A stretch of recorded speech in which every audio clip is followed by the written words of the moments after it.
Bonsoir, bonsoir, bonjour. Bande Konangai, comme toujours avant de commencer notre émission, nous disons merci à Dieu. Nous disons merci à nos chers abonnés et téléspectateurs qui nous suivent partout dans le monde et en RDC. Bande Konanga, soyez les bienvenus à l'émission Nabiso, na chaîne Nabiso Oasika et des Congo. Awa, Ezaka Kaba reportage. Makambo kitoko gouvernement za kosala pona mboka ndeni mboko ekoko avancer liboso. Alors à la une bande konangai botala ndenge garde républicaine et FARDC ont libéré Lubanga bandeko so tali ndenge ba liberaki do FARDC basala ki grand boulot. Alors tous à la connecter peut ko développer ensemble. Deuxième point bande konangai Congo central 200 kulu na bandeko na ngai oyo kaka transféré na Kanyama Kasisi bandeko bakoleka na Kinshasa et puis bakomema bango directement kuna pona kosilisa oyo makama mabe bandeko bokoyoka reportage en direct ya Congo central. Alors tous à la connecter pour développer ensemble. Troisième point bande konangai rebelle M23 sous pression bande konanga boyoka message na bango tango aza kopesa bokotala ngo pe toko commenter ensemble bomona ke bakomi na suka kalati. Alors tous à la connecter toko développer ensemble. Alors bande konangai to sana chaîne na biso ya RD Congo basango télévision et pas wapi bokoyoka ba reportage ya ndenge na ndenge. Awa toko banda kulaksa peuple congolais ndenge nini Lubanga asalaki libéré bandeko FARDC asali o balubaka na garde républicaine babenga angodo na ebiti parce que même yemo Thomas Lubanga lobe azangi maloba koloba parce que na ndenge masolango ezalaki mubulu po ba libérer bango nyonso. Donc, quand de quoi zalaki na moyen lisusu ezati, il fallait qu'à libérer. Donc, bon comprendre que stratégie va sali moyen de voler nyonso yate meso bolandi asa ko expliquer beaucoup mona vidéo. Bon comprendre que donc boulot pende salamaki. Kodeko dans le secteur de Walundu, tchadji vers 2h du matin, dans la nuit du lundi au 12 avril en vue de libérer les otages. C'est ce que confirme Thomas Lubanga qui salue la bravoure de FARDC dans une interview accordée à la presse locale. Après cette interview, bandeko tozana armée.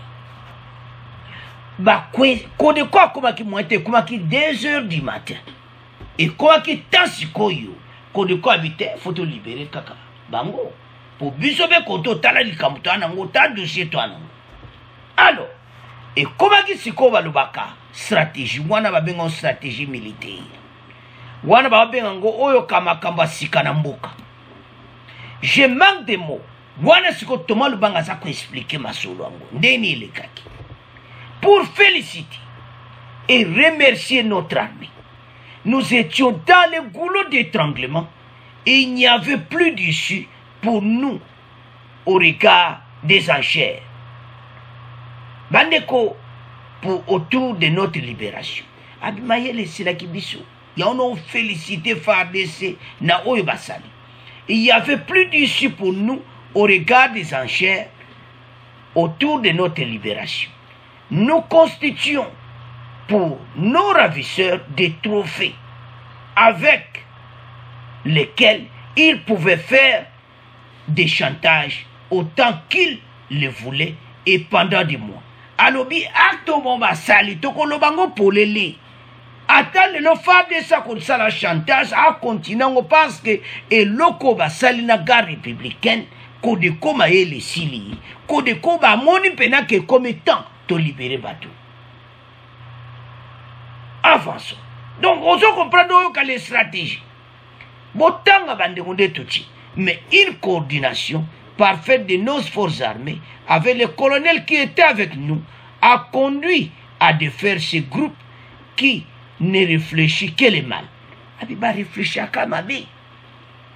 Nous avons bénéficié des orientations, Bandeko, de la part, Oyokaka, donc de la part du secteur opérationnel de la garde républicaine ainsi que de la maison militaire. Bah, koutani na professionnalisme. Tout le monde a très bien Bandeko. Il y a FARDC. Na garde républicaine Bandeko, secteur opérationnel. Ndeni ba memaki masolango. Botanga ndeto chiwana. Tout était mis en œuvre pour que notre libération puisse réussir. Et c'est une libération de bravo. Franchement, la task force est fière de notre armée. Alobi, armée na biso, baza kosakanati. Maneko, ebele toyoka aka tomona aka mebozo ebateki tozaka na armée. Siko Thomas Lubanga zaki na zamba na maboka kodeko. Mais sans plus tarder, avant de continuer les commentaires, tout la nan vidéo biso nyos to tande et indaki bon to continuer mission biso.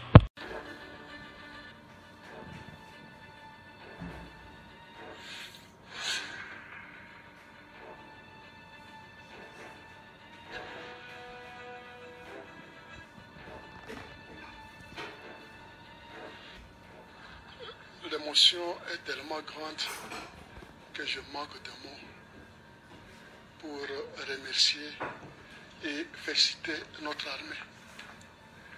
Nous étions dans le goulot d'étranglement. Il n'y avait plus d'issue pour nous. Vu les enchères qui étaient montées autour de nos personnes, nous constituons pour nos ravisseurs des trophées avec lesquels ils pouvaient faire des chantages autant qu'ils le voulaient et pendant des mois. Mais une coordination parfaite de nos forces armées avec le colonel qui était avec nous a conduit à défaire ce groupe qui ne réfléchit que le mal.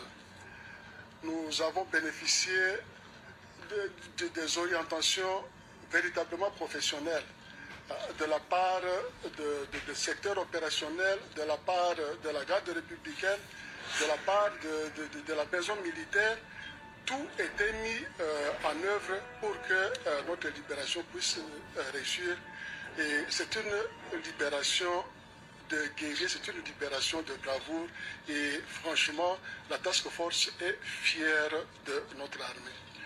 Nous sommes très touchés par la sympathie qui a été montrée par cette population à notre égard.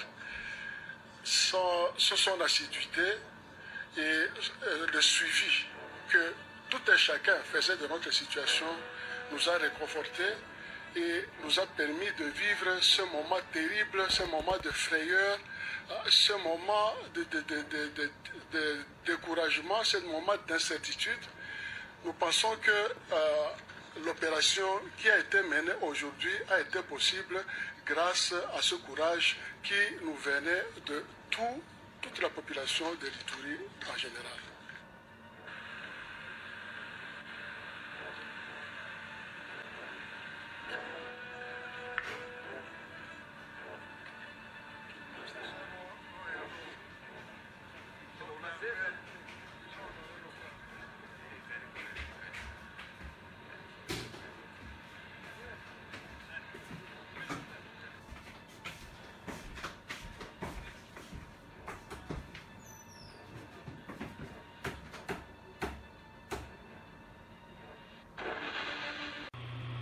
Alors, bandeko ba Congolais to landi biso nyonso, bana mboka de père et de mère. Toza na armée. Soki bato bazo ridiculiser armée na biso. Biso to lobana bango ki bozo ye banditi. FARDC bende le kwa te ba sala bulu. Kalate me kodeko makamo ante ko sila na. To tika la guerre moka ya ADF. Même M23, makambo wana tande ko toza na armée bazo sala boulot na kati ya terre. Thomas Lubanga, je manque de mots. À mon expertise na bango. À mon expertise à la garde républicaine. À mon comment va aborder qui a un ndenge bien. Bon comprendre herbe tiki bango 2 heures du matin. Bon comprendre mboka na biso na électricité za la kate molili. Bon comprendre des travaux oyo salamaka. Donc tu es ça va congolais. Que tu as la situation moko na mboka. Fatia kuti mboka mawatu. Mboka dont des groupes armés partout. Ba groupe armé na kata zamba bango na bango yoka bazo potana. Bazo welela. Men bakare mini. Biloko wana nyonso. Mboka na pasi. Mais Thomas Lubanga azalaki pe na zamba. Botala faci ndenge aza mayele. Alui kaka ye azalaki na rébellion. Ye tozwa ye akutana baningani basilisa makambo. Mais bele tango faci azwaka ba décision. Amona nkabu. Bande koto to féliciter. FARDC. To féliciter musala baza kosala. Gouvernement ba osala travaux moko a kitoko. Siko biso nyonso faut féliciter bango. Parce que eza travail moko o balubaka. Expertise na bango. Lelo yo. Babimi. C'est comme ça ndenge to ko avancer RDC. Tous ensemble, makamunyo sont ensemble, mboko eke na direction à kitoko, bisonyo soko sebe. Yanto esa ba Congolais chaque fois. Le chef de l'État a déterminé. Azana besoin, mboka oyo échanger. Mais mboka oyo peut être échangé, bisonyo so.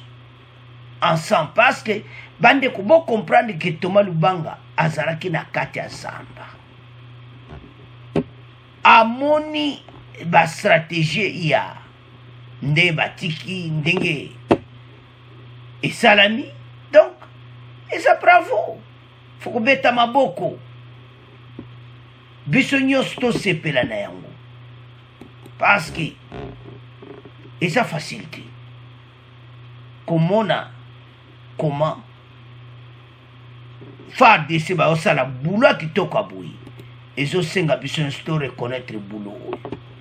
Parce que Thomas Lubanga yemoko a vivre en personne, mais ndekonanga congolais, le monsieur yo monati. Mission en chef de l'État, ezaki guerre wana SSI là. Facha yebi très bien que tout ça na vraie armée. Mais commandement de bazaki mal dirigé. Soki armée oyo bazaki vraiment na ba leader a bien bandeko armée oma comme belé ça na esiko sila na minute ma sole vide to le kinzela alors bandeko na ngai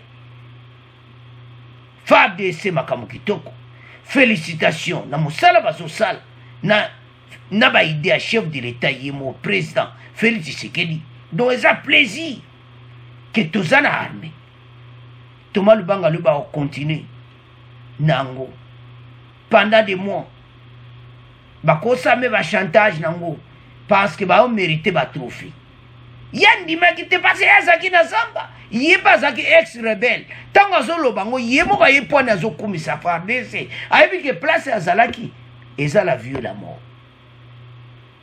mais ndenga mon expertise ba garde républicaine na FARDC alobi en armée alo bande konanga bendele koyati to koza la biso nyonso sima ya FARDC. C'est à ce point tout tiki premier point to komoke na deuxième point.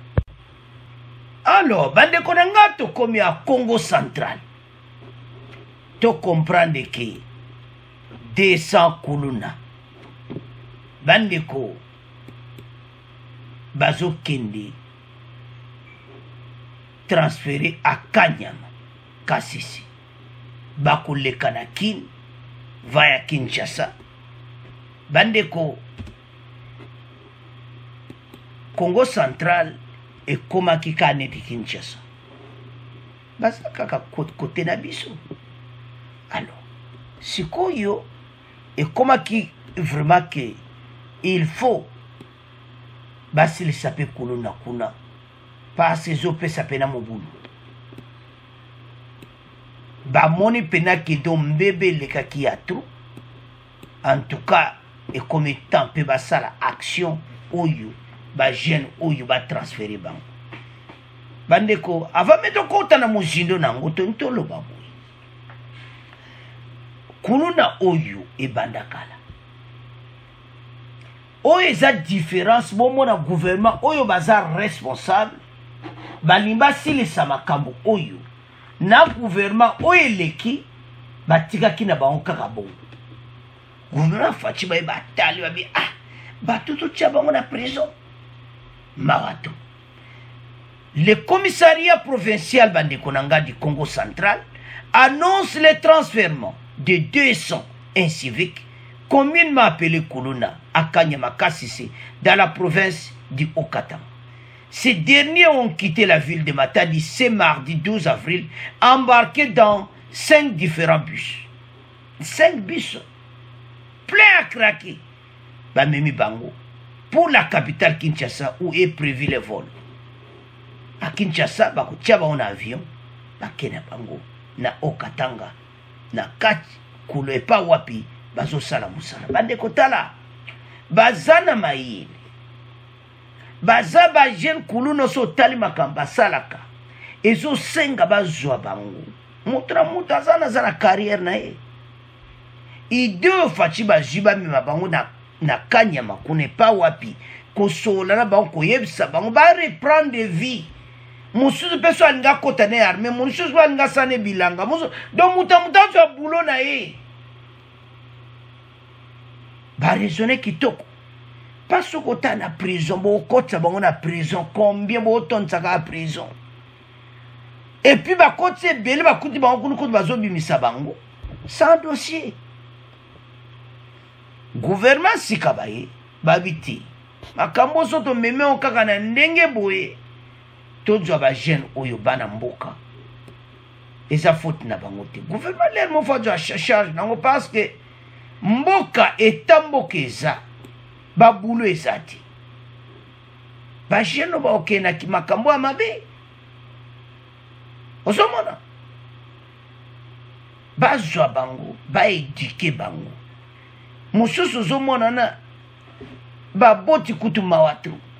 Ba para kutu donc bazana leadership te liboso na ye jeune wana zaka perdu. Soto mo ba jeune belé na RDC bazana kana vio so tali oya omona ki vina baona sima ba boti na bango bazati. Do eza pasi pe mawa. Alors avant de continuer mission, to landa extrait wana ya ya ndenge bakangi bango, nde ba okena bango. Bon, to continuer mission na biso. Toujours au Congo central, la province vient de transférer mardi pour la première fois 200 jeunes appelés communément Kuluna vers Kanyamakasese. Leur embarquement a eu lieu au commissariat provincial de la police du Congo central en présence de Placide Nyembo Mwalushai, commissaire provincial de la police.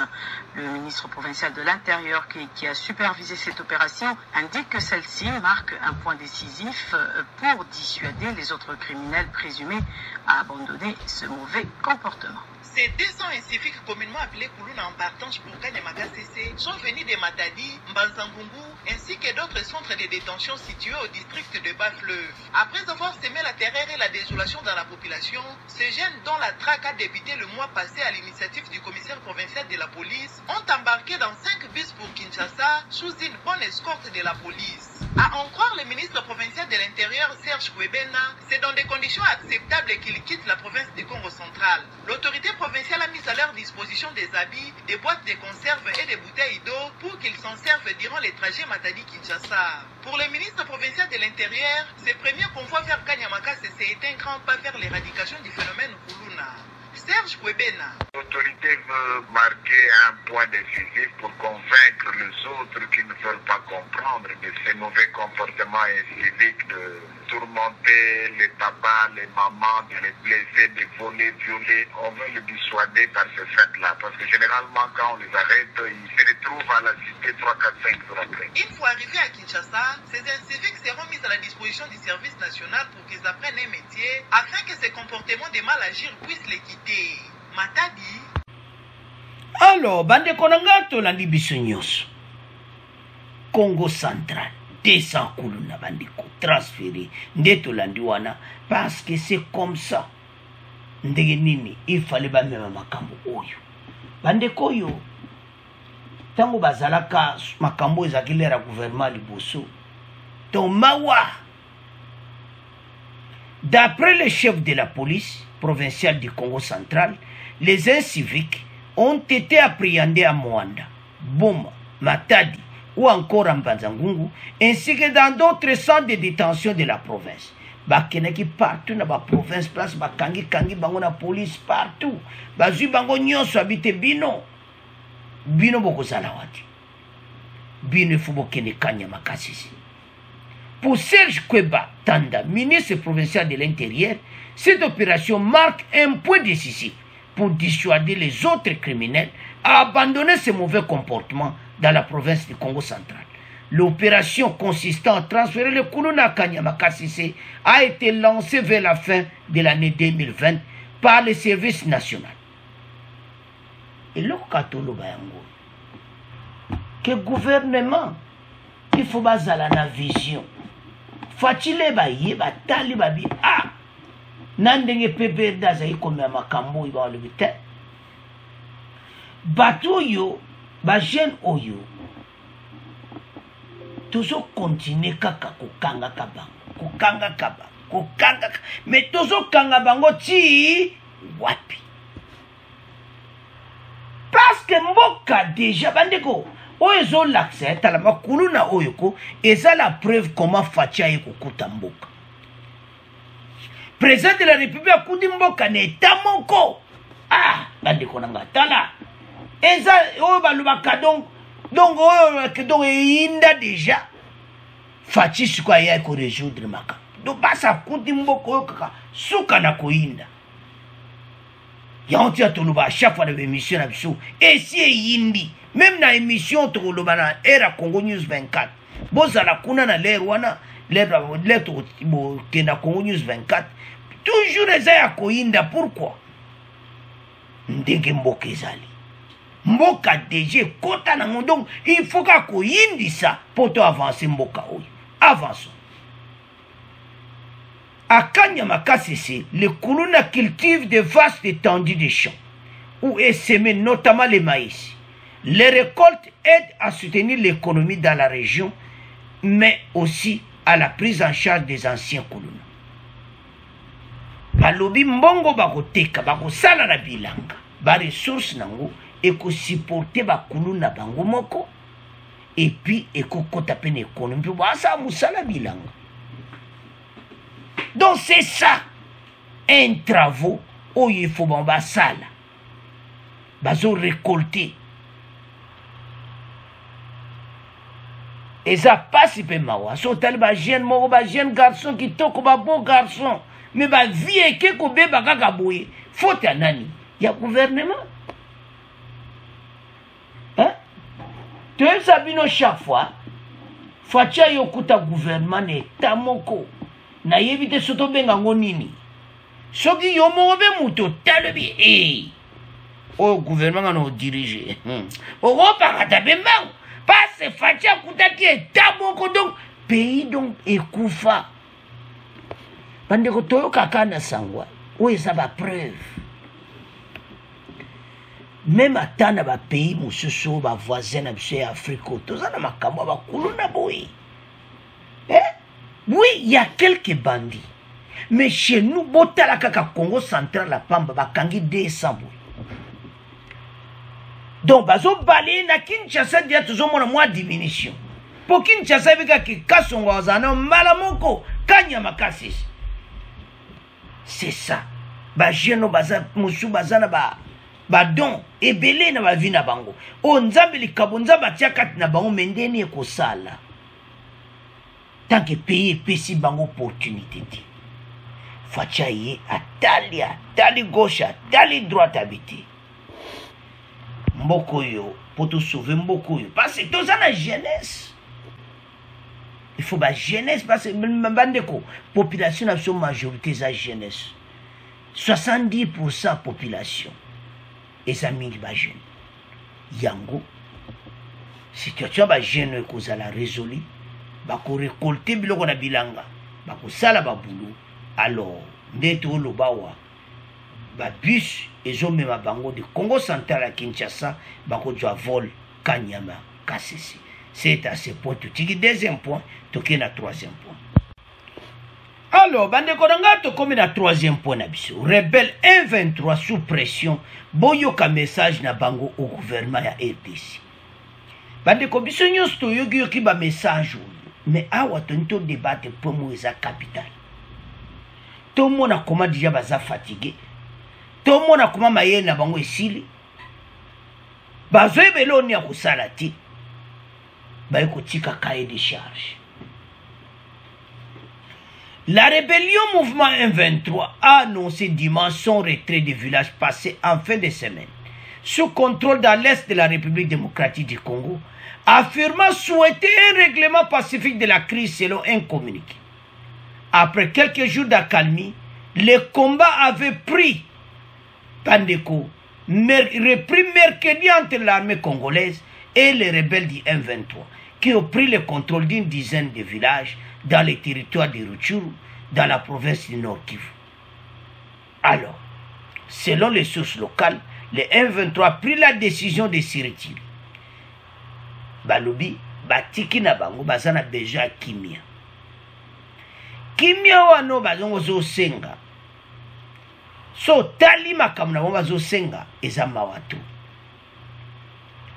Mais baye ba eti bakondima bazwa bino bokota na DDRC. Kuna pa wapi bokota na recyclage. Une fois de plus, ces positions nouvellement conquises pour permettre la prise en charge de ces préoccupations à travers un dialogue franc et fructueux avec le gouvernement congolais, indique dans un communiqué. Les rebelles n'ont jamais eu l'intention de conquérir des espaces pour les administrer. Notre seule motion est le règlement pacifique de la crise qui l'oppose au gouvernement de Kinshasa. Vous avez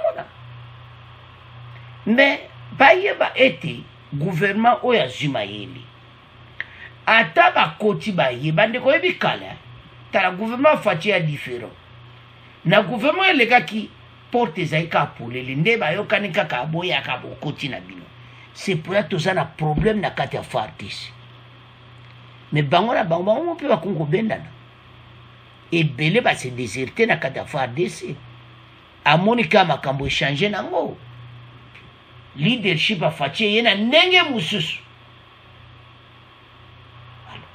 ba voisin ba batami sima na bango me ba yebaki situation bato suka to koma na monasu to so mona ba mouvement na bango makambo na bango nyonso baza ko sala me bandimite ba ko réussir bandiko to zana bango mayele parce que e comme temps auto ko tika bango to za sima na bango pe makambo eko kento kenango ti bango moko bakolemba penza. Alors, tolanda vidéo oyo bon to continue mission na biso. Ezali ngai major Wilingomo mon lobeli ya armée révolutionnaire congolaise. Na ye lelo pona kopesa bino mikano miye mizwami kati na mouvement ya 23 mars. Tozi mikano mi tolobi ete to siliko zonga sima o na boluki kimia tango nyonso tozali koloba yango tolingi kimia tolingi masolo ya solo biso na mbula matari ya République démocratique du Congo na yango M23 tolobi ete tozi mokano eyi ya kozongisa basoda nyonso ya mapinga ya FRDC baye bakangamaki kati na bitumba.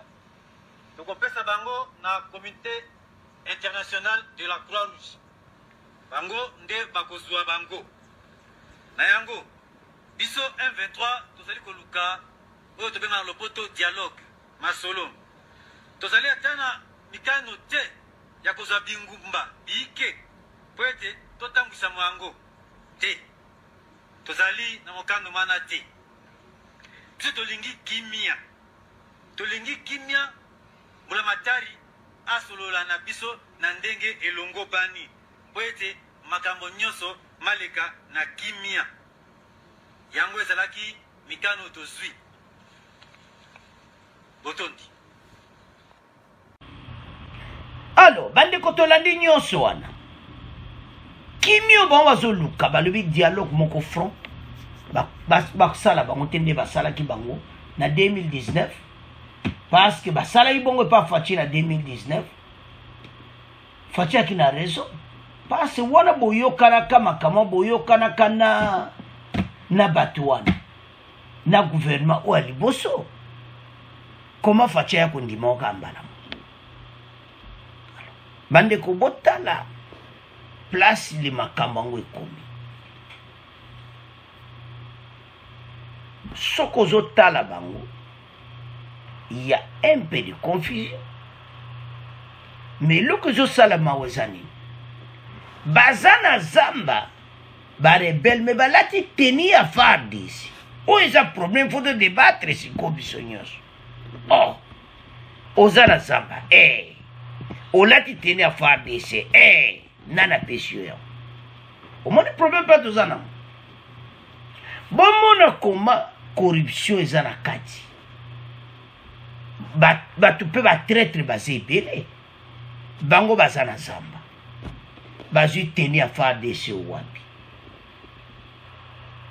ese teni eza banda soki kala wana bazwaka le baedo banda zo 2013 olati pete mpe ya FARDC olobi naza mwana mboka me mwana mboka vous tuez soki oza mwana mboka komo ndima oboma mboka na yo moko non situation oyo eza na mwa baproblème ebele topesa gouvernement bazala sage na bato oyo parce que leo tokomona akimi ekoti lobi yoka M23 mosusu ebimi